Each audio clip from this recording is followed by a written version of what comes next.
Une dénommée Louise Moret, qui doit être une femme très sympathique, mais que je ne connais hélas pas, a écrit un livre intitulé « Comment devenir lesbienne ».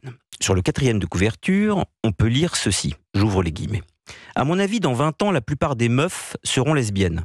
Ça va se faire tout seul, je le crois réellement. Parce que tout est tellement mieux. Sexuellement, tu n'y perds pas. Et pour tout le reste, c'est tellement un soulagement inouï que qu'est-ce que tu vas te faire chier ?» Je ferme les guillemets.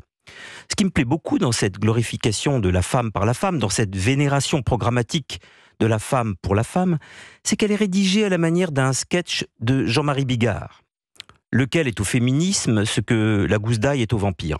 Tout est là, l'humour en moins et l'esprit de sérieux en plus.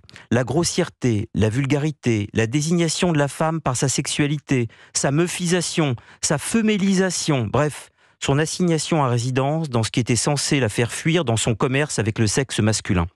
C'est ce qui rassure, les femmes ont leur beauf, leur beaufette, leur bigardette, comme Clo-Clo avait ses Claudettes. C'est que, tous pris au piège de ce terrorisme intellosexuel, nous en étions arrivés à croire que les femmes ont toujours raison, qu'elles s'expriment dans une langue moins ignoble que les mâles et qu'elles sont plus intelligentes que les porteurs de gonades. Nous sommes soulagés.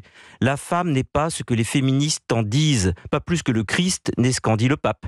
Le féminisme est une église comme une autre. Sa représentation de la femme, pour orthodoxe qu'elle s'assigne d'être, contient sa stupidité intrinsèque. Croire que les féministes sont mieux capables de parler des femmes que les hommes, c'est croire qu'Adam et Ève ont existé et que Jésus va revenir parmi nous. Ni plus ni moins. Qu'on se le dise, il y a autant de différence entre une féministe et une femme qu'entre un islamiste et un musulman.